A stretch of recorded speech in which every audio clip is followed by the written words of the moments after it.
New York City Correction Guardians Association, in partnership with the NAACP Mid-Manhattan Branch, would like to present to you Meeting of the Minds, a criminal justice forum.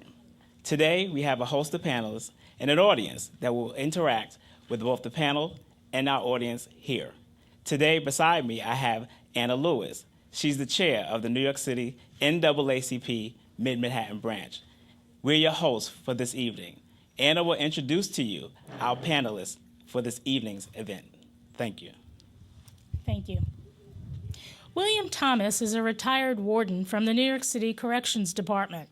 During his more than 20-year tenure, William Thomas developed, designed, and implemented procedures in classification of inmates in the New York City Department of Corrections, lesson plans for the New York City Corrections. He currently holds the position of president of the New York City Corrections Guardians Association. Before retiring as a New York City police officer, Kent Frizzell spent the majority of his career in Manhattan North, assigned to the Housing Bureau as a community police officer, as a member of the Manhattan Mobile Tactical Unit, and as a patrol officer. He was also assigned to the Criminal Justice Bureau. Aside from his law enforcement background, what Kent Frizzell prides himself the most in is his dedication to civil rights as a longtime advocate for equality. Delmas A. Costin, Jr. is the sole proprietor of the law office of Delmas A. Costin, Jr. Mr. Costin represents parties in employment discrimination matters, labor management disputes, civil rights litigation, and criminal proceedings. Mr. Costin began his legal career serving as an assistant district attorney in the office of the Bronx District Attorney. He was the primary prosecutor in dozens of trials and proceedings during his 6-year tenure. He also worked in Manhattan law firms where he represented personal injury defendants, labor unions, and union benefit funds in litigation throughout the New York State area. Mr. Costin has practiced law in New York State since the late 90s. Prior to working with the College Initiative, Ray Taboo managed the volunteer and work readiness programs at the Fortune Society, a prisoner reentry organization. His practice areas include human resource management, program planning, professional development, volunteer management, and performance improvement planning. Ray is dedicated to helping people who use their strengths to overcome their challenges so they can achieve their personal and professional goals. David B. Epstein graduated with honors at Michigan State University, and he attended law school at George Washington University, graduating in 1989. Mr. Epstein went straight to the Criminal Defense Department of the Legal Aid Society, where he remained until 1995. Since then, he has been in sole practice as a now partner in Epstein and Conroy, where they practice exclusively criminal defense in all boroughs of New York City and the surrounding areas. Once deemed a menace to society by a judge who sentenced him to 15 years in federal prison, Randy Kearse served 13 years, 6 months, and 2 days in federal prison. He used his time in federal prison wisely and turned a negative situation into a positive opportunity. Randy is now an accomplished author with 5 books to his credit and a dynamic speaker who captivates audience with his incredible journey of change. He is also our moderator for the evening, and I am very proud to introduce him. Good evening, everyone. My name is Randy Kearse. I'm your moderator / panelist for this evening. I'd like to thank the NAACP and the Guardians Correction Association for hosting this forum. I'm here as your moderator to pretty much have the conversation flow between the community and these gentlemen that's sitting on the panel. Each bring a dynamic perspective for the criminal justice system, and I'm looking forward for a spirited conversation.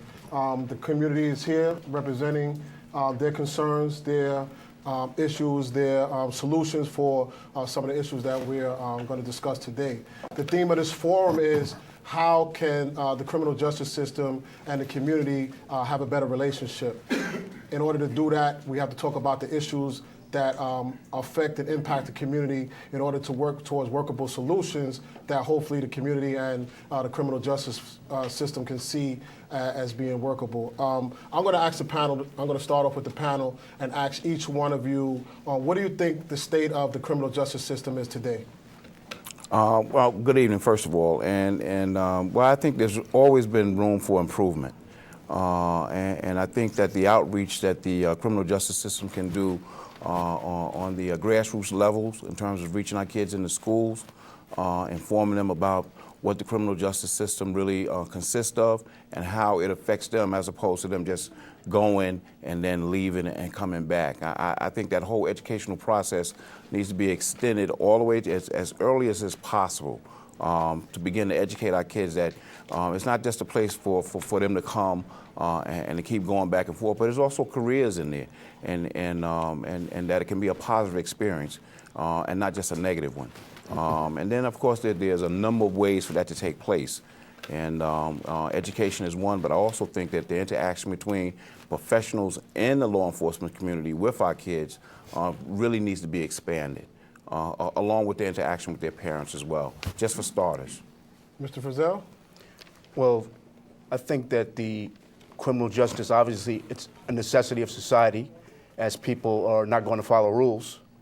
I also think that it is as effective as it is flawed at the same time.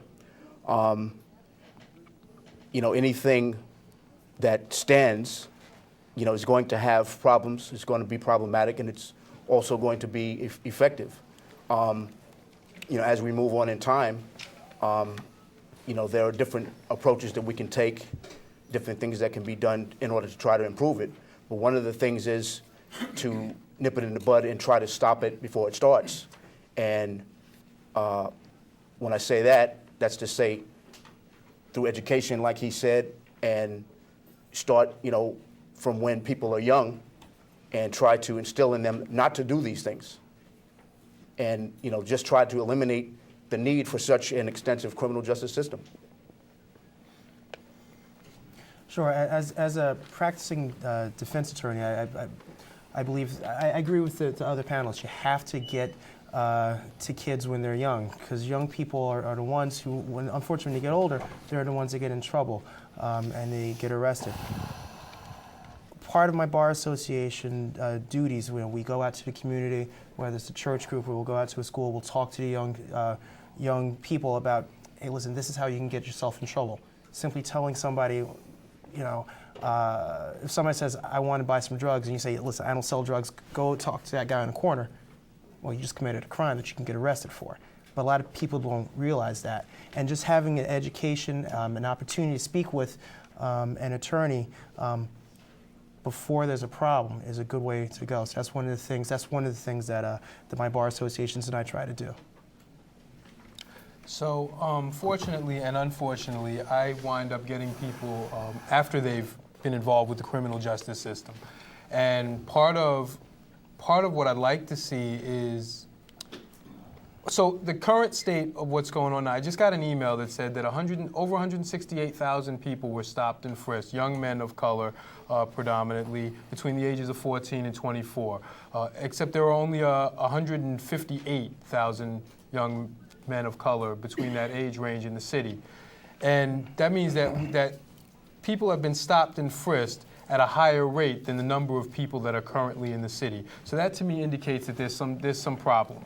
And I think one of the problems with being young is that you make poor choices. Unfortunately, if you're a young person of color that makes poor choices, you're penalized at a higher rate. You're subjected to higher consequences and greater risk than you would be if you weren't a person in the inner city of color. So I think there's a couple of things that are going on. I think there's been a lot of progress in the way the law enforcement interacts with people in the community, but I think there's a lot of room for improvement as well. And one of the things I think I can echo that's been stated on the panel already is there needs to be a greater and probably a more productive interaction between law enforcement and young people in the community. And I think there's a responsibility on behalf of the community to figure out how to make that interaction happen, but I think there's also a responsibility on behalf of law enforcement.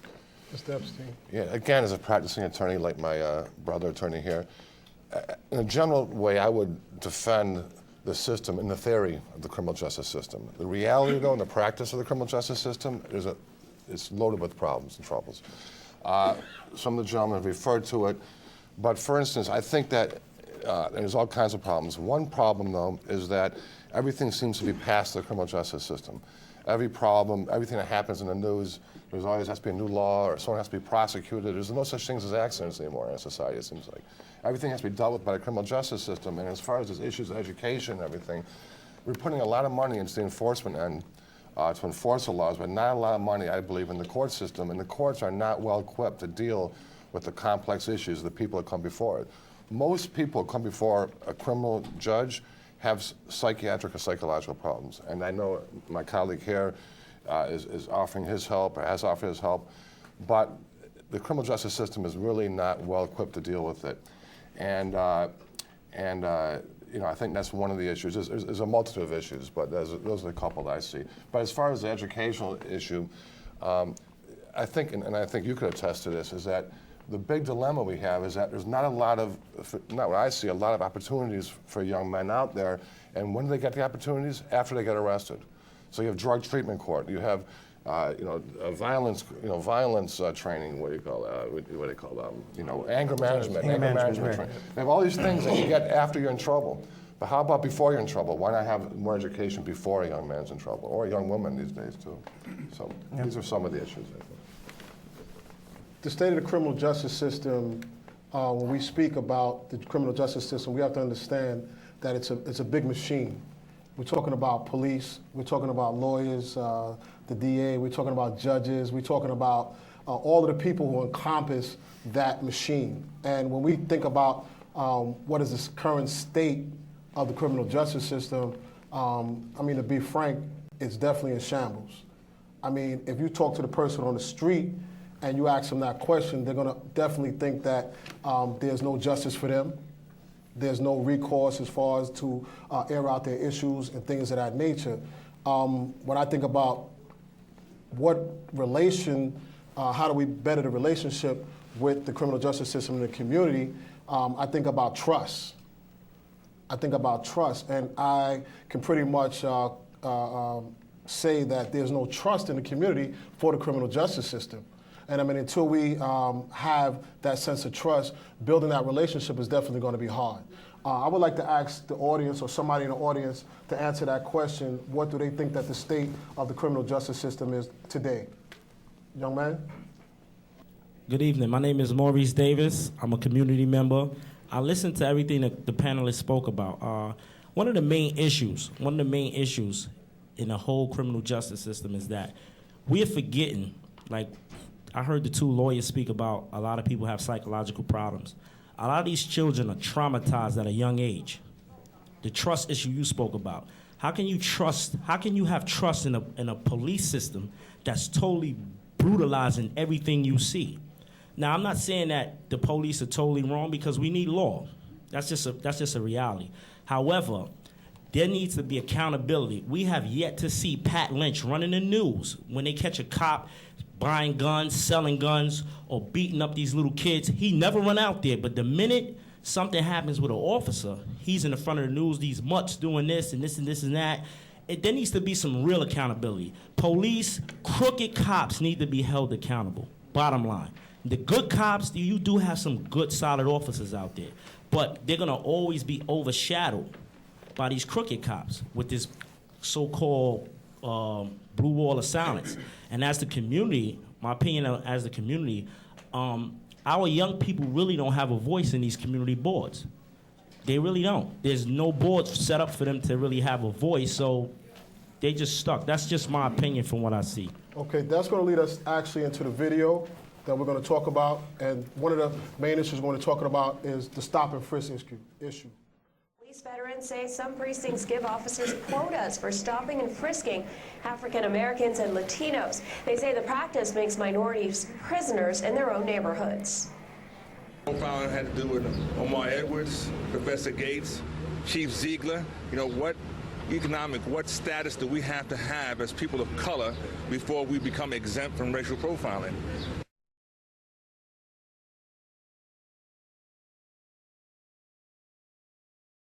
A New York police officer tonight breaking the infamous blue wall of silence and speaking out about something the NYPD has always denied. Cops have quotas for arrests and for tickets. And the officer says the pressure to make quotas means the arrest of innocent people. Investigative reporter Jim Hoffer is here with his exclusive. Jim? Bill and Liz, a 5-year veteran of the NYPD, says his conscience could no longer allow him to remain silent. He claims at the 41st Precinct in the Bronx, it's all about numbers, number of arrests and summonses, often of young minorities who have done nothing wrong.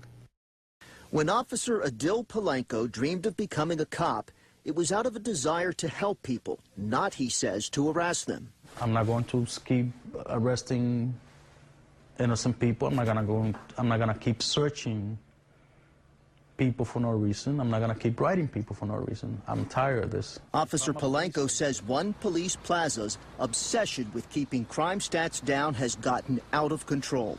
He claims precinct commanders relentlessly pressure cops on the street to make more arrests, give out more summonses, all to show headquarters they have a tight grip on their neighborhoods. Our primary job is not to assist anybody. Our primary job is to get those numbers and come back with them. Why do it? They have to meet the quota.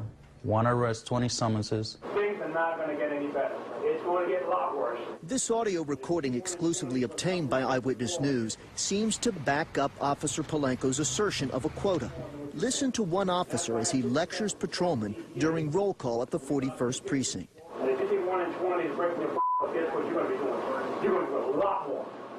A lot more than what you think. In another recording, a patrol supervisor appears to step up the pressure to write more and more summonses. Next week, it could be 25 in one. It could be 35 in one. And guess what? Until you decide you're going to quit this job and go become a piece of living man, this is what you're going to be doing until then. We understand each other. He's being clear. The only choice that we have is to do it. You're telling me that they're just stopping people without a reason? Is that what you're saying? We're stopping kids walking from school. We're stopping kids walking upstairs to their house. We were stopping kids from going to the store.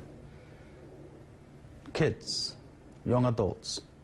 In order to keep your activity. In order to keep that quota. And they was just treating us like we was criminals. The Colborn brothers say they and 3 other friends were the victims of quotas, all arrested a few months ago after one of them had fallen while racing each other. And they just wanted to arrest us. I told them I fell, but none didn't matter to them. All 5 were accused of engaging in tumultuous and violent conduct that caused public alarm, given a summons for unlawful assembly, and locked up overnight. We went through the whole process, and we never even see the judge. They let us out the back door. The charges were dropped, but Officer Palenko says the patrolmen still got 5 summonses toward their monthly quota. Even if the crime is not committed, the number's there. So our choice is to come up with a number. One police plaza declined our request for interviews, but Deputy Commissioner Paul Brown said police officers, like others who receive compensation, are provided productivity goals, and they are expected to work. The consequences will be very strong. Consequences that he says includes loss of overtime, shift change, and denial of days off if an officer fails to make his numbers. And intense pressure that Officer Palenko says leads to bogus summonses. When I watched that video, I mean, I asked myself, you know, when we talk about building a better relationship between the criminal justice system and the community, I mean, when you're dealing with a situation where the community feel like they're being occupied, that they're being oppressed, I mean, we're making it, the criminal justice system makes it so where people don't even want to join the ranks of any law enforcement because they're already intimidated enough that they don't want to be a part of that system or part of that. So, I mean, as a former police officer, I mean, is there any truth to this? Is there any truth to quotas? Is there any truth to what the other officer was saying?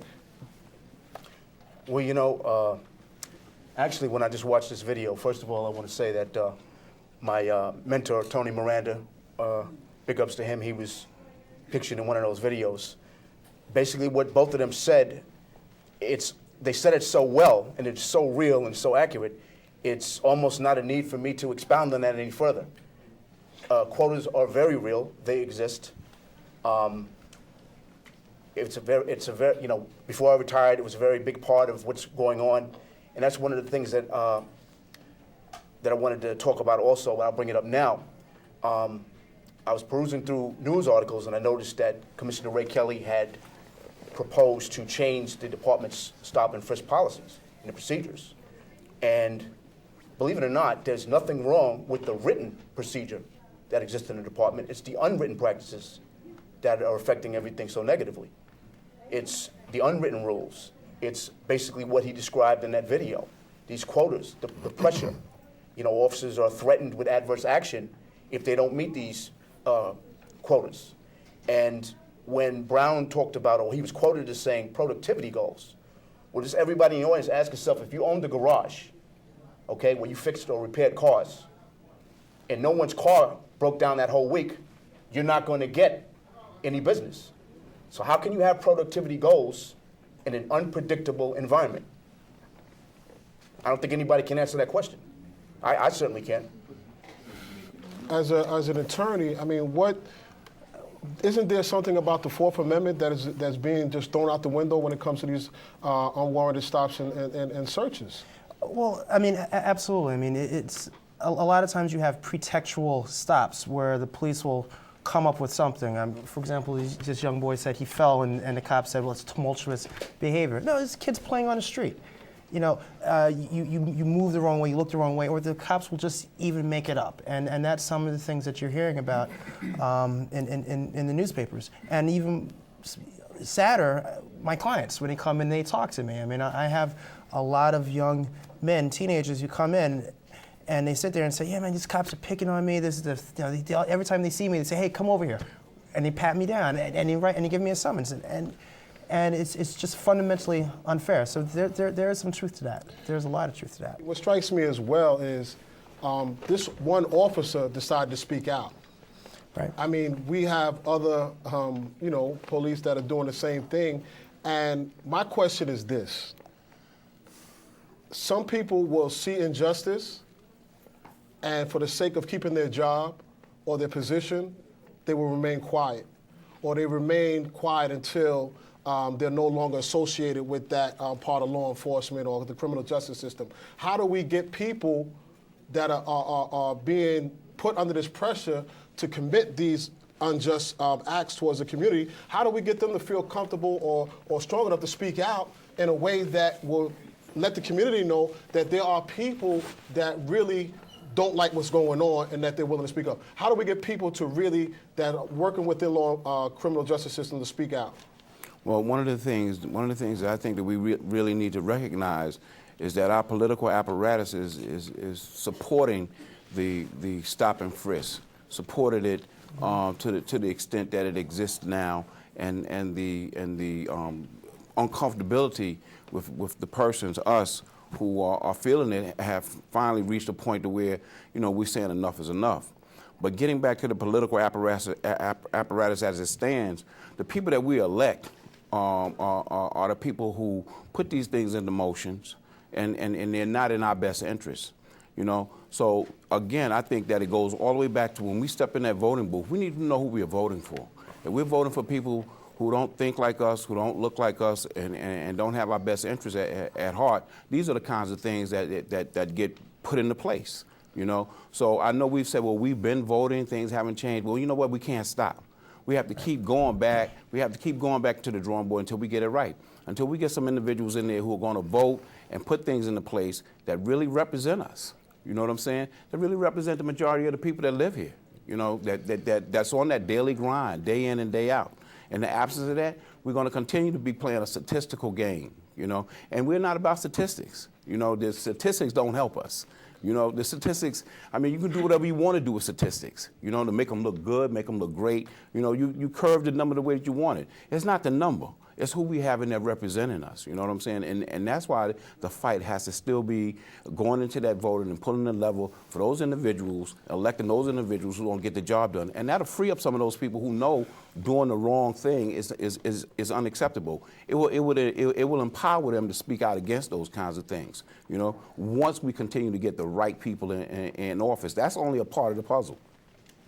Every day a parent sends their child out into the street, they go to school, they go into a job, young black male, just going about his business, and that mother or that father might have to have a conversation somewhere in that period of time and telling that young man how he needs to react when it comes to the police. We're having conversations with our young black males and males of color and females on how they should present themselves or how they should act if they're put in the circumstances. And other communities don't have to have that talk with their young people. I mean, what do we say to our young people that already feel at a disadvantage, that they're at a further disadvantage, and encourage them to do something positive when all they're seeing is the oppression of the criminal justice system or just the system on their back as a whole? Well, the first thing that I say to any young person or anybody that comes to my office is something that I learned from then Lieutenant Eric Adams of the Guardians. I was listening to the radio about 20 years ago, and he said this: survive the encounter. If you have an encounter with the police, you're not going to take the control over the situation. You're going to deal with the police officer is going to instruct you to do something, and then it's done and over with. And I say, what do you want to do 5 minutes after you have that encounter with the cop? Do you want to be in the back of a police car because you didn't survive the encounter, or do you want to be walking home so you can play some games? Or worse sometimes. Or worse. Or worse. Definitely can be Yeah. worse. And that is the best advice that I give anybody. And light bulbs go off in kids' heads when I say that to them. It's very true. When it comes to these encounters, like how do they walk away feeling, that they haven't been violated or they haven't been, taken advantage to the point that they lose self-esteem? Because that's what happens a lot of times. And our young people are losing self-esteem because, if anybody could just walk up to you in the street and just go through your pockets, and how do you address that from an educational standpoint? So one of the things I think is important to keep in mind is fear is a very powerful motivator. And it's fear on all sides. It's not, I imagine being a cop is like putting a blue target on your chest every morning and asking to get shot. That's the sort of fear I imagine being a police officer. I understand the fear of being a young man of color who could be the target of someone's misunderstanding. You don't really, there was a cop shot 5 years ago, this was just in the news, because he got caught up in a misunderstanding. He looked like someone who was doing something wrong, and he had a gun, and there was a misunderstanding, a miscommunication, he was shot. So that could happen to a cop. It could certainly happen to anybody in this room, right? I think part of it is, so there are reasons to be afraid of people who commit crimes. And I think the stereotype is young men of color in urban communities commit crime. So I think we need to do some work on debunking the myths about who's actually committing crimes. And I think when we have a young person who hasn't done anything, who's been stopped and frisked, then we as a community need to get behind that person to support them. As a whole community, we need to be speaking up and saying, this young man was stopped and frisked for no reason, and we want something done about it. Because if that young man, who may have a criminal history at a very young age, he's easy to discount. If he goes and he complains by himself for the 3 minutes he was detained, which could be a life-changing 3 minutes because it's a really powerful, fearful interaction, he's going to be discounted. He's not going to be trusting. He's going to be even more fearful, and he may do something fearful. I think it's important to educate young people about their rights. I think it's also important to educate young people about the realities of encountering someone who has a firearm and who's afraid of you. And I think there has to be a balance, and I think I agree with you that when this young man is done being stopped and frisked, he needs to go say something. But I think the most important piece of this is, as an entire community, when someone is wrong, we need to police our own communities and say to them, you're wrong, you need to stop. When they're right, we need to support them and say, you're right, and we need to do something to make sure that whatever injustice is done to them is not kept quiet, it's not buried under our problems and whatever we've got going on, that it's brought to the forefront and that it's addressed. Because I can tell you, I've lived in different communities. I lived on the Upper West Side for 6 years, never got stopped or frisked. Never got looked at sideways. Could go to any officer at any point and ask for directions. I never felt uncomfortable.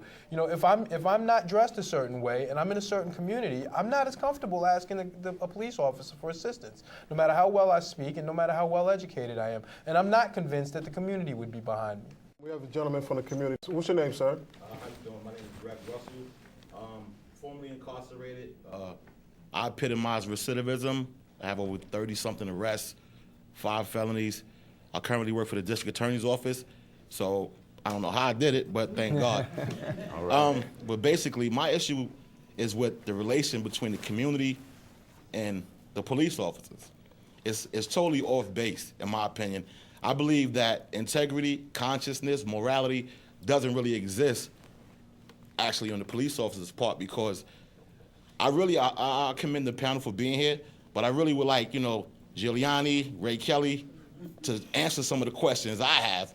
And, basically it's like, when I really was experienced with the criminal justice system, it puzzled me that, somebody could be persecuted or wrongfully accused and get 25 years, and prosecution, well as a judge, they won't lose sleep over it.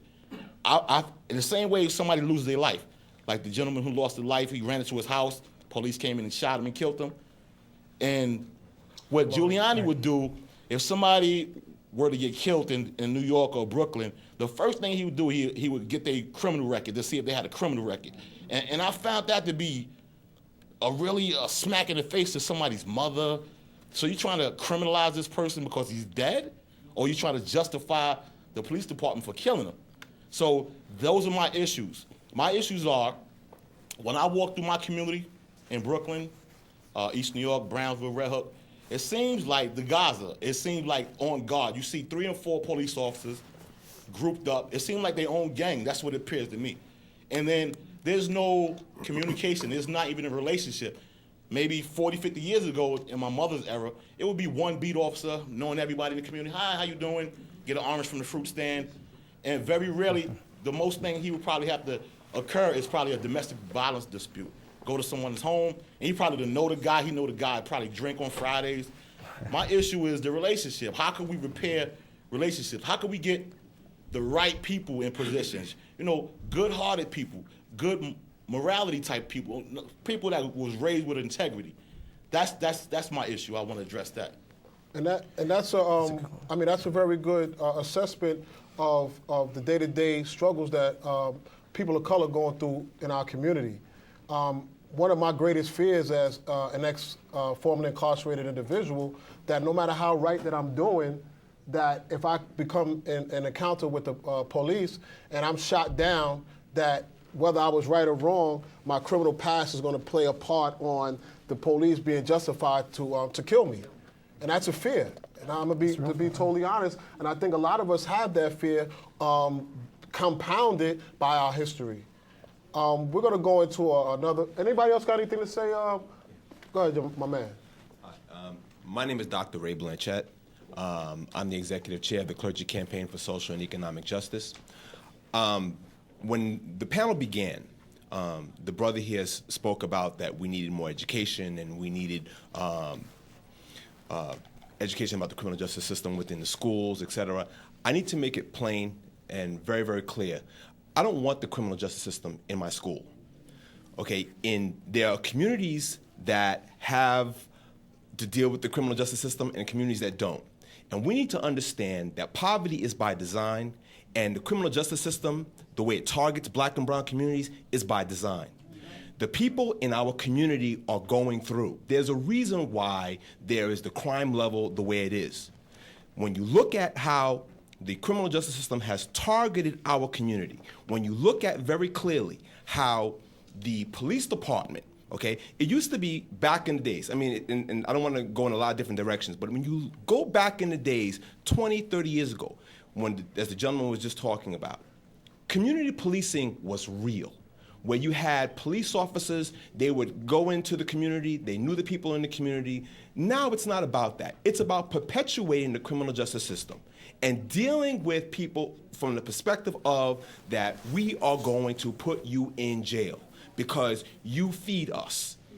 And that is something which we need to address, and we need to look at that. We definitely plan on doing that. And beyond that, there is a financial calculus as it pertains to obtaining justice within the criminal justice system.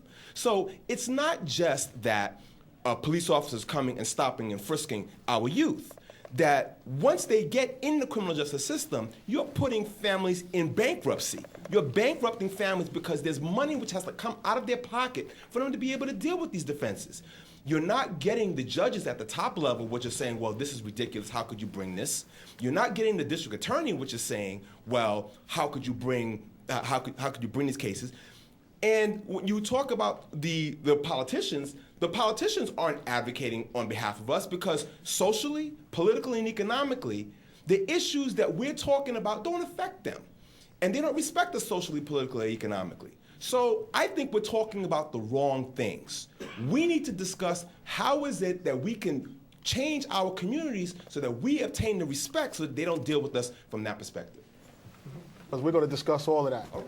You know what I'm saying? I mean, we've just touching on the stop and frisk issue and the racial profiling as a precursor to everything else we're going to be talking about. I mean, we're going to talk about definitely the prison industrial complex and how people of color play a part in keeping the machine going. But at the same time, I mean, we cannot blame everything on the criminal justice system. We have to have accountability in our own communities. You think what I'm saying? We just can't say the criminal justice system is XYZ against young African Americans, people of color. The system doesn't make us pick up a gun. The system doesn't make us rob anybody. The system doesn't make us sell drugs. Those are our choices. So there is an element within the community that is perpetuating this, which is causing the whole community to be affected. So I'm not here to bash or to get on the criminal justice system, but as a conversation, everybody needs to be accountable. Everybody needs to be accountable. That's the bottom line. You know what I'm saying? And there's people within our community that are condoning the behaviors that are bringing the police to our community. And that's just the bottom line. When you go to buy a bag of weed, you're helping the neighborhood drug dealer, and the neighborhood drug dealer is going to go to war with his counterparts over the money that's being made. So from the littlest action, when you're buying boosters, wares, and bootleg DVDs, all of that fuels or has the potential to fuel the situation that's going on in our community. So it's just not about the criminal justice system, but plays a major part, but we still have to take accountability for our own actions. And that's just the reality of it. State your name, please. My name is Lydia Radin, and I'm wearing this New York City jail T-shirt that a friend of mine gave to me because I was illegally convicted and illegally incarcerated in Rikers Island for 11 months. And I spend every Friday doing a live show where I talk about the judges who lied, the district attorney, Mr. Vance's office lied to put me in jail, Detective Cologne at the 34th Precinct in Washington Heights, where I'm still fighting to get my, this is not an abstract this is not hypothetical for me. I'm a real victim of real crimes. And the people who convicted me, when I go out and talk to people, you know, and they say, oh, well, you can't really believe. Yes, you can. I'm a victim of the system. I'm a victim of Judge McLaughlin, who played games to put me in prison because I had the temerity to ask. This is a real school in Washington Heights, Yeshiva University, the Albert Einstein College of Medicine of Yeshiva University in the Bronx, lied. John Scarfone is Associate General Counsel. I was named as a witness in another student's case in 2006, and in 2009 he pressed false criminal charges against me to shut me up. I was put in Rikers Island for 11 months because I was named as a witness to help another student. Rikers Island, it is a big business. They do put people there to milk taxpayers for money.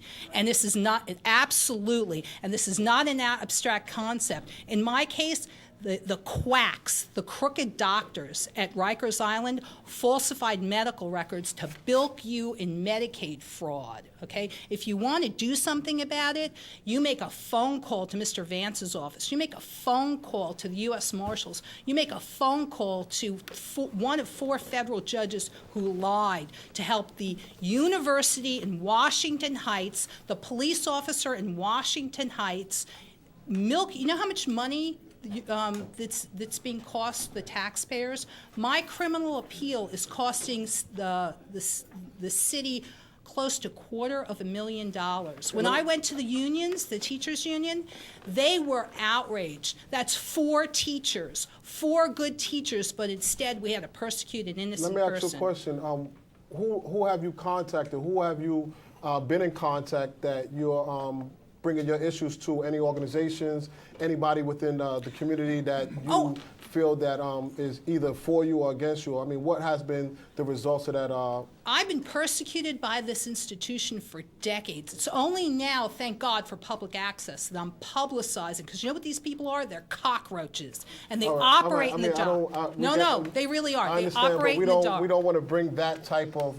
and when you expose the truth, I understand. You want to deal with the facts. We want to deal with... and I do deal with the facts on my No, I'm not saying that you're not dealing with the facts, but we don't want to bring that type of language into this conversation because it's counterproductive to trying to get to some solutions with the problems that we're having. So I don't, just outright, well, I guess you have to live through the nightmare that I lived through. I understand. I think anybody in this audience can attest to some of the nightmares that we've been through. But at the same time, we're not here to have a conversation that's not going to be productive. Thank you for correcting. Thank you very much. All right, we're going to need to go into another video. Okay. We need to go into another video. Roll a video, and this is pretty much what a lot of our young people of color are going through right now, and it's talking about the school-to-prison pipeline. We're talking about criminalizing a bunch of young people before they even get to an age that they should be even, or could be even considering doing crime. And this is very real, and what you're saying is very real, and what everybody here is saying is real. I don't think there's enough time to even discuss all of the issues that we need to discuss, but we're going to try to cover as much as possible. Roll the video. The school-to-prison pipeline is well documented, and you have a situation where certain neighborhoods are policed more than others, and certain schools have safety officers who really criminalize behavior that is not criminalized from years before. And it's no wonder why these youth end up in the system.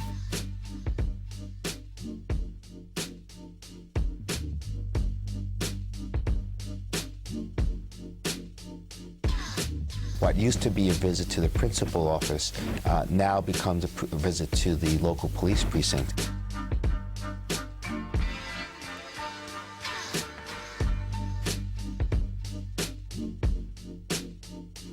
When you take a kid and you put them 200, 300 miles away from their family in a system that doesn't really have any long-term interest in loving and supporting and helping that kid get to the next stage, you basically send them back to our communities worse off than they were before. These kids were being pushed deeper into the system. And in wealthier communities, when the kids aren't demonized and stigmatized the way our kids are, the default is to see how they could be diverted and put into something positive.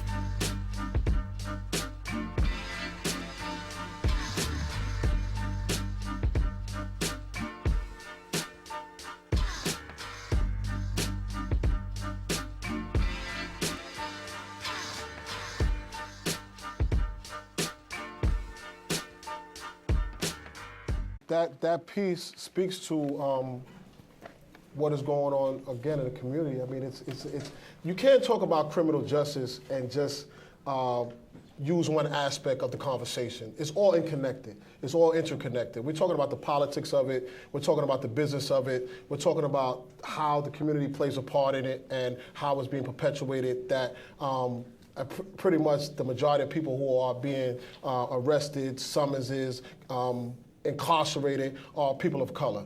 And I mean, you cannot take race out of the picture. I mean, it's undeniable. We could throw statistics across the room all day long. You know what I'm saying? But we are the statistics.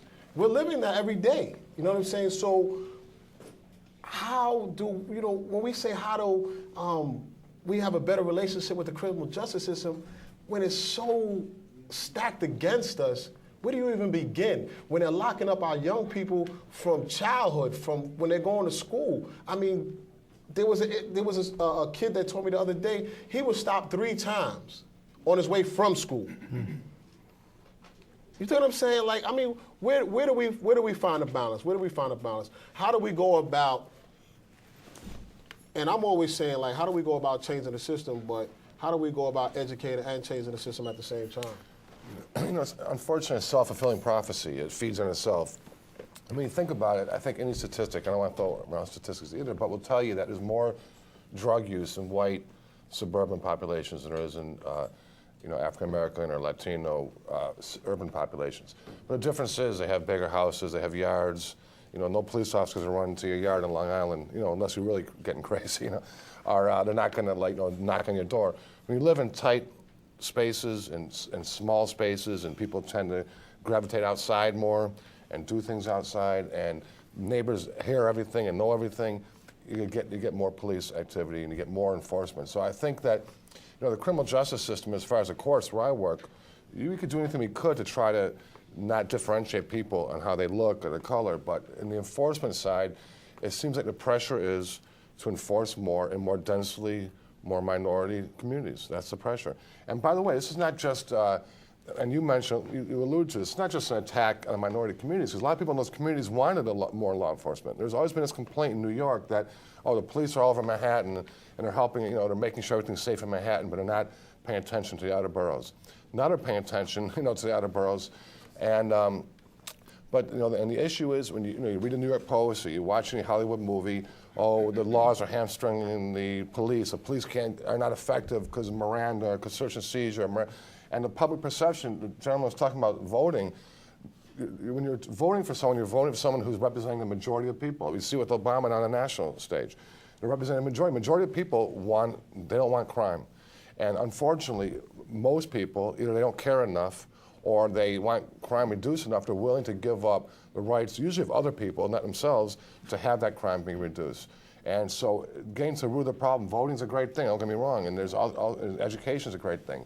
But until the public understands that we're sacrificing not only our rights, sacrificing the psyche of our youth, like you said, and the self-respect of people, until people realize that, because you can't prove that empirically, there's no numbers on that, it's not going to change, unfortunately. School to prison pipeline. I mean, you are ex-warden. What building? I had VCBC, which is in the Bronx, in Hunts Point area. I had another facility, which is known as North Infirmary Command, NIC, on Rikers Island, and I was also at Otis Bantam Correctional Facility, and they OBCC, correct, and they're all different and unique because they all had different populations in them. And the population gets younger and younger. That's what I want to allude to. How young have you been seeing them coming in? Well, I was in the business for almost 27 years, and part of what you've already addressed is part of my life as well. You know, I was a kid. I grew up in Brooklyn by way of North Carolina. You know, my mom's came to New York because she thought it would make a better life for us. You know, so I grew up in the streets. You know, and fortunately, you know, some of the decisions that I made, I just never really got in a lot of trouble behind them, and things worked out. You know, and in other cases where some of the people made some of the same decisions, it didn't work out. So my point is that the point that you made about the universal situation here, it's not just the criminal justice system, it's also our community, it's also our homes, it's the whole process itself, and we can't be afraid to ask that question. We can't allow fear to keep us in the grips of being ignorant and not addressing the real issue. We all have to be accountable. I couldn't have said it any better than you already said it, you know. But what happens here is the question is even bigger than that. Prison is a multi-billion-dollar business, you know, and there's so many different components that survive off of our people going in the prison that it's just unbelievable. You know, even a pencil. You know, there's people who make pencils, but I just want to. I just want to stop you for 1 second. I just want to make a statement. There are over 2.5 million people incarcerated in the United States today. Understand something. If we went back to the numbers of those incarcerated to, say, 1970, where it was only maybe 250,000 to 300,000 people incarcerated throughout the United States, if we went back to those numbers, we would eliminate over 1 million jobs plus. Right. So this is not about just solely how does the community and the criminal justice system work together. There's always going to be a force that will work to keep the system going and the system full to the capacity, because we're talking about people's livelihoods here. So people have to understand that it's just not going to go away that easily. There's no real easy solution here. But at the same time, we can make some changes, and hopefully as time progresses, and we can make some changes. And when I say changes, we're talking about a mindset. We're talking about a police culture, a criminal justice culture that promotes injustice. We're talking about a culture that promotes negativity to our young people, that they're living a lifestyle, that they think that there's no way out other than drugs and gangs and those type of things. But at the same time, people that are acclimated in the criminal justice system, we have to step up. I mean, they have to step up. The community has to step up all around the board. I mean, because at the end of the day, we are losing so many people to this machine, and it's just eating them alive. It's just eating alive. It's destroying families. It's destroying communities. It's just destroying us, and if we don't get a grip on it, it's just going to take us further down. I want to talk to the gentleman right here, and I want to see what he has to say. I'm a former prisoner. I did over 15 years incarcerated. I was locked up as a juvenile, and I went into my adulthood. I've been in OBCC when it first opened, and I have a couple of things that I would like to address. And one of the things is I'm an author now. I wrote Checkmate Volume 1, which was a book that was centered on a youth growing up in the hood and turning his life around and actually having a problem with the police and going at it with the police. I've been reading while I was up north a lot of books on COINTELPRO, and it seems like that the police have been violating our community for years, since the 60s. So it's no real trust has been there for a long time. And one of the things is, one of the brothers over here said when a child is violated by the police, to go to somebody, but who does a child go to say that this person, this officer violated me? That was one of the questions I wanted to ask. Let me stop right there. And that's a problem. Like a lot of our young men, they don't know what's available to them, the organizations or the resources that might be available to them to have some type of recourse when they get violated. And it's become, unfortunately, like acceptable. Like it's expected, you know, to be stopped. Like that's part of what people expect when they go out in the street. And I think that getting the information out about what the NAACP is trying to do to help young people of color, what each one of you guys are doing to help stem the problem, the community being able to gravitate towards having those resources is part of finding a bridge towards the criminal justice system and the community. Go ahead, man. The police constantly break the law in our communities. The police is not seen as peacemakers in our communities, but they seem like terrorists to us. So we don't trust the police. And it also seems like the courts are in cahoots with what the police do, because the courts, when they know that the police have violated your rights, the courts still uphold it. And it also appears to me that the lawyers that we get, because most of the people in our communities are poor, so we have to deal with a court-appointed lawyer that seems to be working on the district attorney side, because the first thing they're telling you is to accept the plea, and then you're just a number and you're thrown upstate. So we would like some of those issues to be addressed or spoke about on the panel. Thank you. Well, you speak to that as a defense attorney. Yeah. Sure. I mean, there are a couple things. I mean, criminal defense work is seriously underfunded. I mean, if you think about legal aid, or the Bronx Defenders or Harlem Defenders or any of those organizations, I mean, these attorneys have over 100 cases. So it's unfortunate that they can't necessarily put the time into a case that they need to in order to necessarily get a unique result. So a lot of times it's an issue of finding out what's a good disposition and getting it right then and there. There's a big conception in our community, and from my personal experience, that your legal aid or your public defender, he's there to sell you out pretty much and get you to cop a plea Right. That's what they come with you. Take a plea, take a plea, take a plea. Yep. Is there any truth to that? I think the answer is they know what a case is worth, and they're not going to sit there and try to undersell what they think the case is worth.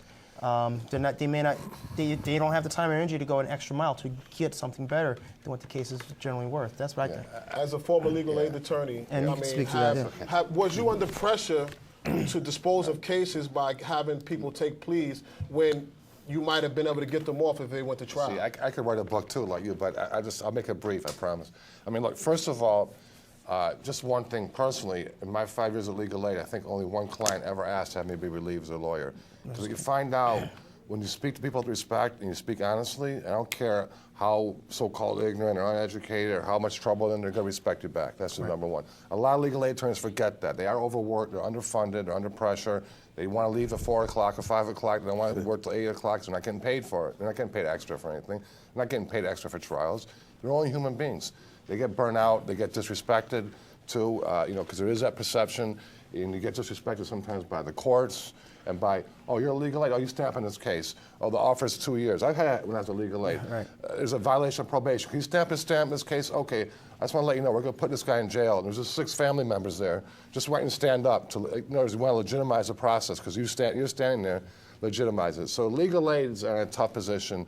Some get burnt out, some don't care, some are not talented enough to go on their own. There's all kinds of people. Some are great. There are some great ones.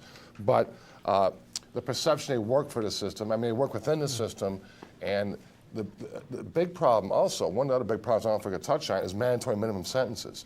So you get a guy out there and he's got to rob one, he could be first arrest, he's facing a 5-year minimum. You're a legal aid lawyer and the DA saying, well, we have 3 eyewitnesses and this and that. It could be a mistake. We all know, we've seen mistaken ideas. But in offering a guy 1-2 years, what do you tell the guy? Oh, don't worry about it. It's okay. He might get 25 after trial. If he loses, I can get you 2 now.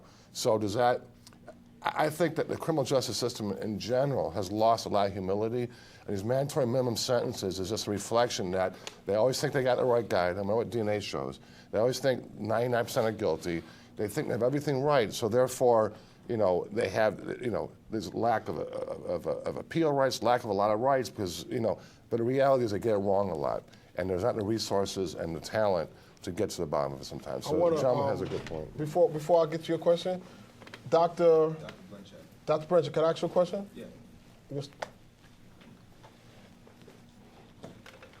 You just saw the clip, school to prison pipeline.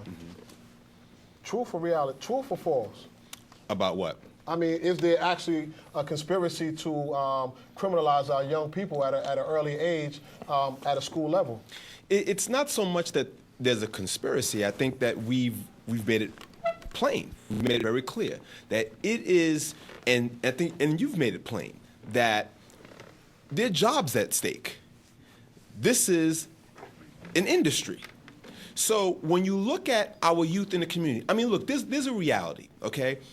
When you're looking at kids whose parents are unemployed and underemployed, you're in communities where you know that they have to eat. You know that they need a roof over their head, and you know that they need, food to eat. But what happens is they're out in the streets, and somehow they're trying to survive. And we're putting police officers on the street knowing that this community, the young man said that, he has been arrested, 30 times. They understand that this community doesn't have the resources for them to be able to maintain themselves. And they put those officers on the street, and reality becomes is that our community is not respected. We need to understand that. And we need to understand that we need to take responsibility, as you said. It's not that we're making excuses. We know that we have issues. But we have to look at it holistically. We have to look at all the issues which exist. And we also have to understand that there are, at the criminal justice level, now I'm talking about before you get to the criminal justice level, but when you get to the criminal justice level, there are the reality that people are not being served well in the criminal justice system. So there's a lot of things that we're having to deal with. So I'm not going to go as far as to say that there is a conspiracy. There is a reality. There's a reality that the police department is not respecting the community. There's no community policing because they have quotas that they have to maintain, and we understand that. We understand that there's poverty in our communities and people who are employed but also underemployed, and that there's issues within the school system on a number of different levels. We need to examine really what we can do to make fundamental changes within our community. And if we don't do that, it's going to get worse. And right now, we have a situation where we have this election, right? And I'm going there because we talked about politics. We have this election, and we're trying to re-elect a president that we believe is going to do things on our behalf. But if you look at, the opposition, there are people who don't care about what's going on with people who are really in need, okay? And they are committed to seeing that he be destroyed. And when you look at our community, it's the same thing. There are people that are committed to see that you're destroyed because it puts money in their pocket. Okay, before you give us an example of a solution.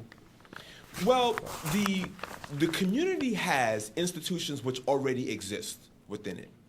And we have to really lift up our institutions and make those institutions speak and work on behalf of the people that exist. Now, I'm a pastor, okay? I'm a pastor, I'm a psychotherapist, and I work with churches. So my organization is the Clergy Campaign for Social and Economic Justice. When I sit down with pastors will actually tell me that, I'm not only am I afraid of the kids on the street, but I'm afraid of the police. So, and they know that there's things in which they can do to improve the situation, but they're not doing that. And there are also resources which are lacking within those churches to be able to address the issues that these families are going through. So the communities are not seeing the interaction between the church and the community as something which is meaningful. But if we look at and we understand how we can make the politicians work for us and be able to do real economic development within our communities, take responsibilities within the schools themselves to educate our children. Again, not to have the criminal justice system within the schools, but to take responsibilities for educating our children. There used to be back in the days, Buffney, the Black United Fund for New York, and other institutions like that. The NAACP is also out there, but we have to lift up our institutions that exist and work diligently to make sure that the resources that are out there are put in the families where they belong. Why this man wasn't on the panel? He's the one that invited me. Let me ask one of them gentlemen, because they've been standing up, and then we'll definitely get back to you. I just want to comment on the school to prison pipeline. In my opinion, just my personal opinion, and my limited research, there is a strategic move there, because first and foremost, for anybody that understands and studied the Department of Correctional System, that's what's happening in this society right now. That whole stop and frisk thing, and he's a warden, that's the same thing they do to guys in jail. Get up against the wall, come here, boom, blah, blah, blah, blah. That's what they doing out here. Society's running. I had a conversation with my boss last night at a coalition, and I was saying, like, society runs like the Department of Corrections right now. But far as the school to prison, it's definitely there. First and foremost, as a community, we need to understand that school safety officers are not NYPD. But a kid goes into school in the morning, and the first thing he sees is a officer in blue uniform, when we're fighting in Brownsville right now to try to get them out of our schools, because the simple fact is they're paid by the Department of Education.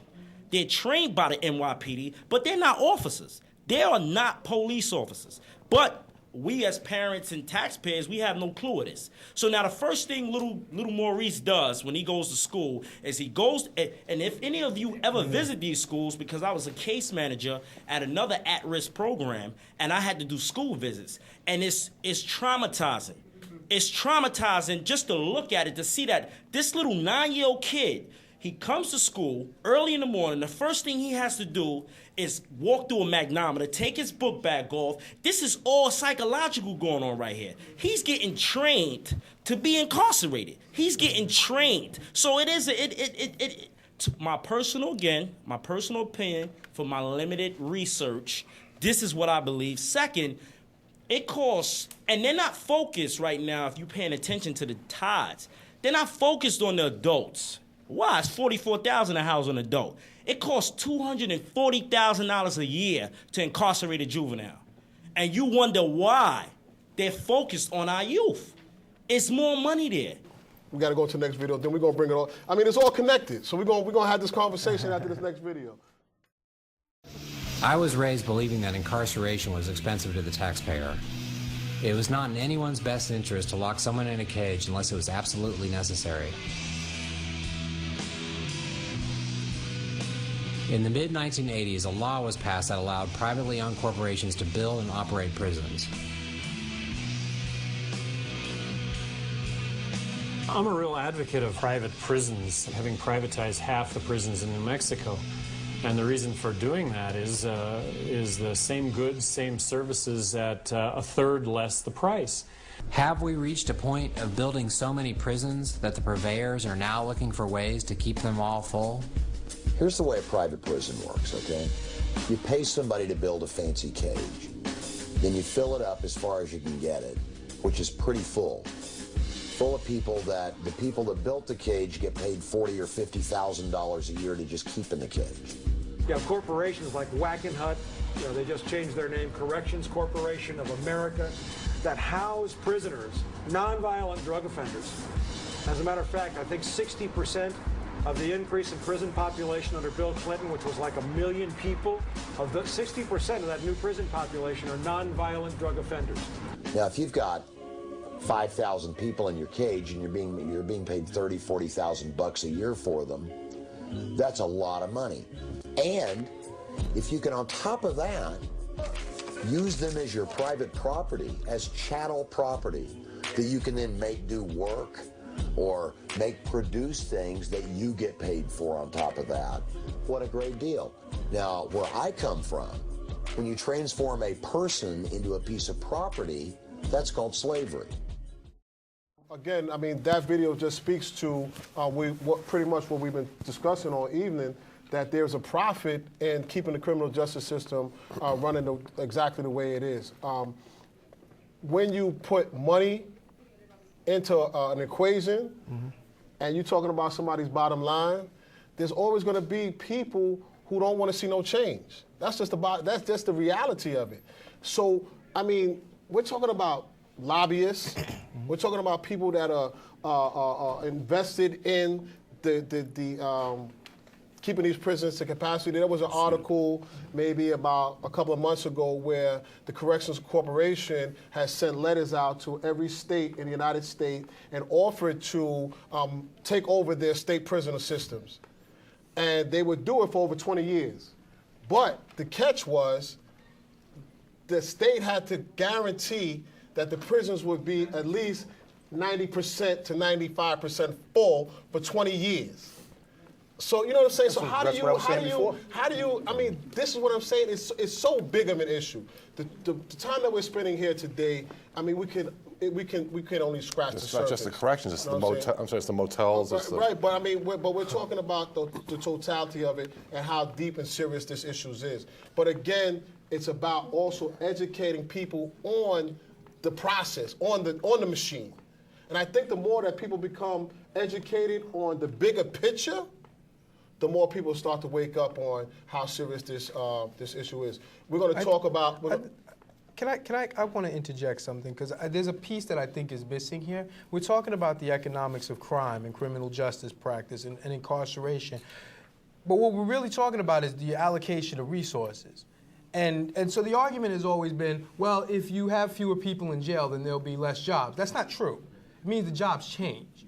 It means you stop employing hundreds of thousands of corrections officers and you start training teachers and social workers, which at the current rate of employment are actually cheaper than correction and police officers, right? A social worker who has to get a master's degree and a license can start anywhere from $50,000 to $60,000 or lower. If they don't have a license and they're just coming out of doing 6 years of college, they start at $45,000, $50,000, whereas a correction officer can start at the same level with less education. or a police officer, right? And I'm not saying there's not a need for police officers. There's obviously a need for law enforcement. There's some really dangerous people. I spent 11 years in prison with some people who honestly were a threat to society and dangerous. And earlier in my career, I was dangerous also, and I did not need to be in the streets. I would have hurt people. And that's a reality. We need to face there's a reality that there are people that if they're allowed to sit in society, they're going to harm people, and society needs to be protected. And right now, prison is what we've come up with. And I'm not saying it's the best or the most effective solution. It's what we've come up with to protect society. There are also people who are not harmful in the same way. And we need to find a different way of allocating resources. I work in education. That's my forum right now. I work to get people into college because college is one of the things that's been shown to support successful criminal justice, successful community reintegration, but also it's been shown to prevent people from going to prison in the first place, right? But as a nonprofit organization, we have under $1 million budget to serve hundreds of people a year. And we're effective, and we get great outcomes. Imagine if some of those funds were reallocated. Imagine if some of those good-hearted law enforcement officers were retrained, probably at less expense, to provide educational support, to provide human service support. And that's actually part of the New York City Police Department's mission, is to provide community support, not just law enforcement. The only aspect we ever hear about is the law enforcement aspect. But there's a whole other aspect of policing that involves community support, community service, giving people information. You know, we could have police officers actually come in and do community events where they support the growth and development of our communities instead of just the law enforcement. And it really boils down to taking the exact same pool of money that exists and doing something different with it, being more creative with it, and injecting the support in the community rather than the enforcement and the brutality. That's cool. We're going to take a question from the gentleman here, and then we're going to take questions and answers from the audience. We'd like to hear some of the innovative ways that people within our community are doing things and offering solutions. There's several people here that represent different organizations, and we'd like to know what works. Because, like he said, there's monies out there, but the money's not going to the people that can use them more effectively to work with our youth, to work with these situations. How do we get that money? And we'd like to big up some of those organizations and tell us what works. Okay, my name is Mark McPhee. I'm with the Coalition for Parole Restoration. And in our organization, one of the things that we strive to do is to educate the masses on the dangers and the perils of the prison industrial system, how it affects us as individuals, how it affects us, our families, as well as our communities. For the sake of time, I want to get straight to some possible solutions, being that we are at that particular point in time. One thing for sure is that definitely there is a real pipeline to prison. The fact is that at third and fourth grade, if a child cannot read, they're already being pushed into that system. One of the things that we have to do, as one of my esteemed colleagues from Fortune Society mentioned, is that we have to come up with some solutions. I think part of the solutions is that we have to start those children at an early age, give them the resources that they need. We have to take a holistic approach to dealing with the families and the issues of the family. If a child does not have food to eat, 10 o'clock in the morning, he's not going to be able to concentrate in class. As a result, he's going to fall behind, and he's going to be part of that prison industrial complex. One of the things that we need to do in terms of those brothers and sisters coming home is providing them with those resources. I spent time with Senator Bill Perkins. I spent time with a number of our elected officials asking them to support community-based programs. The question I want to say to the panels, in addition to some of the things that we talked about earlier, what are some of your solutions in terms of dealing with folks coming out of the prison system? And one of the things that I've had to put on the table is no longer am I telling young folks or coming out of the prison system to go out and find a job, but I'm asking you, what is it in your hands? What can you do? It's about entrepreneurship. And I think entrepreneurship is one of the solutions to the problem, but I'd like to hear from people on the panel. Okay, before we get into that, we're going to take another question from the gentleman over here. Then we're got to kind of wrap it up.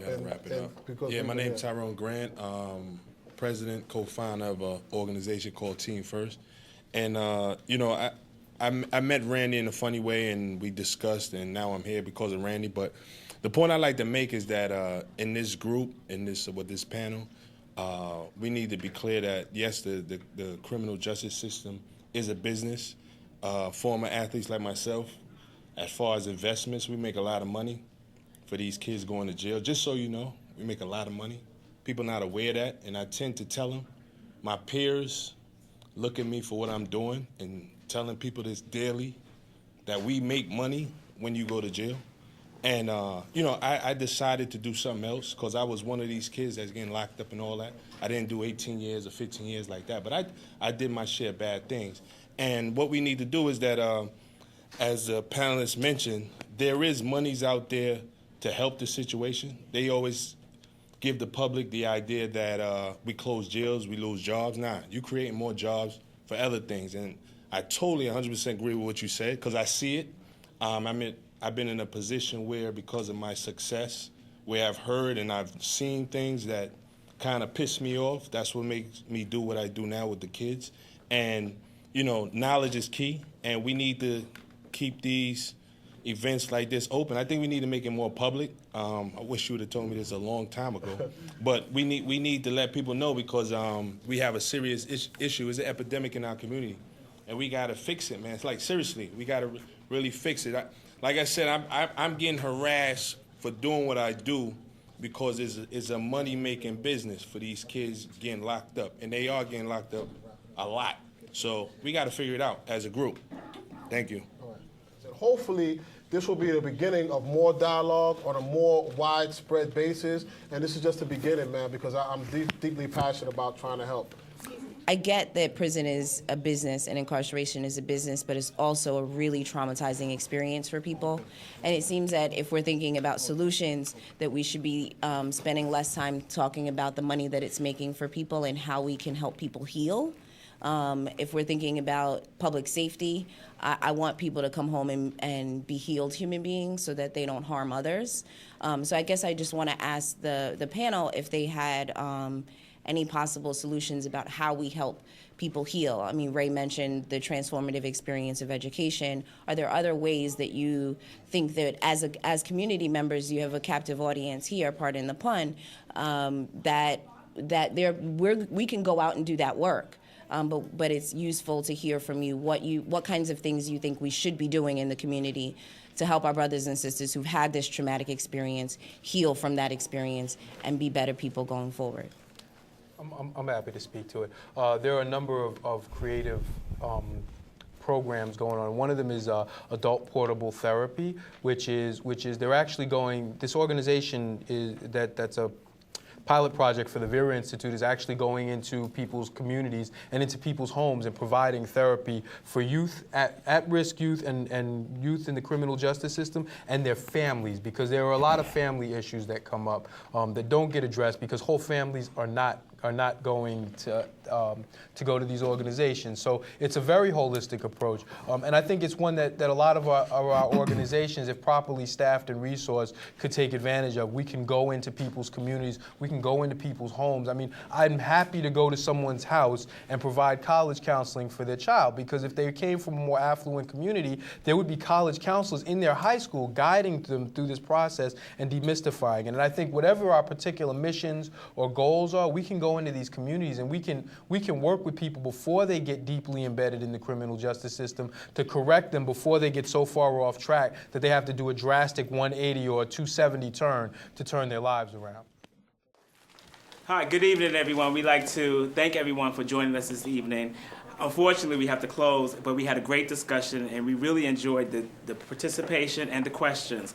But now we have to close. So, Anna, if you would like to say a few words to the panelists before we close. Well, we'd like to extend our appreciation and thanks, both the Guardians Association and the NAACP Mid-Manhattan Branch Criminal Justice Committee in collaboration. This has been a very lively discussion, and it's one that will continue into the future.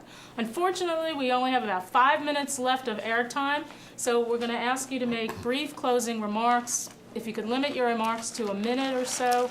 But again, we want to extend our warmest thanks and appreciation. These are very important and very interesting topics, and we will be holding future forums in the future. Absolutely. Thank you. Does anyone have any closing remarks? Well, I look forward to not just having these dialogues, but also hopefully engaging in a project or projects that allow us to utilize our experience and our hope to do something about the things that we talked about tonight. So that kid who gets stopped, he does have some place to go. You know, he does have a number he can dial and someone that he can reach out to, and we can stand up like it was suggested, that the community go and say, well, you know, you stopped the wrong kid today, you know, and y'all need to correct whatever y'all need to do to make that right. Just to begin to get the, oh, thank you, got it. As has been a practice during this discussion, my closing statement will be brief. I'd like to just take a moment to do a personal vigil to a high school classmate of mine that was shot to death a few days ago over in Medellin, Colombia, Noah Goldberg. And one aspect of criminal justice or criminality is violence, and we didn't really touch base on that, but I would just like to take this moment to extend my condolences and sympathies, and may he rest in peace. Also, as a whole, we talked about changing the criminal justice system, and I think most important, what needs to be done with the existing criminal justice system, that it needs to be made fair. Great program. We talked about a lot of things. There are a couple things that you can do if you are stopped by the police or you have a negative encounter with the police. We didn't talk about it at all, but I'll just say a few things real quickly. Contact the CCRB, Civilian Complaint Review Board. File a complaint. Get it documented. Contact the Internal Affairs Bureau of the New York City Police Department. They will investigate the complaint. Contact the NAACP. Let them know what happened. Definitely contact an attorney because you're going to need some help navigating through that process. And you can also go, each police precinct has a civilian complaint, a community council meeting once a month. Forgetting the proper name, you can go there, make your presence known. So those are a couple things you can do. It's a pleasure. So I want to thank everybody for having us here and giving us an opportunity to participate in this conversation. Just my closing thought is, I've worked with a number of organizations that are addressing these issues from different angles. Some of them are the Fortune Society, the organization I work with, the College Initiative. The Prisoner Reentry Institute is doing work with the prison to college pipeline, taking people from prison and bringing them into college, transitioning them directly into college. And there are a number of others that I could name. But I think what maybe we need to do is, as separate elements, maybe what we need to do is come together and look at how to, from the healing perspective, how to address these issues holistically, because we all do different pieces of it. But I think if we were acting in unison and combining our resources, we could be much more effective, and we could get at the hearts of these problems so we wouldn't be treating them after the fact, so to speak. Thank you. Okay, yeah, thanks again for having me too. And you know, me and my colleague Delmas here, we're dealing more in the back end after a lot of the problems we spoke about have occurred. And in that regard, you know, we're kind of like listening to, right? We're trying to give our intake. But I like what my colleague here said, and I think just not as a lawyer, but as a citizen, as someone who cares, I started thinking about it. You know, America loves wars. We love the war on terrorism, the war on drugs, the war on this, the Afghan war. Maybe we should just make a war on stupidity and call that, you know what I mean? Because if you call it, let's raise people up, no one cares anymore. It sounds bureaucratic, no one wants to hear about it. How about a war on stupidity, be allocating the resources that my colleague here spoke about, and we could maybe get things a little bit better shape than they are right now. That's my suggestion. I'm probably the last candidate that anyone would expect to be moderating a panel on criminal justice, being that I played a negative role in my community. I decided to dedicate my life to the uplifting and the empowerment of my community after creating some of the chaos that is now prevalent in my community. I think one of the solutions that we can all agree on is accountability.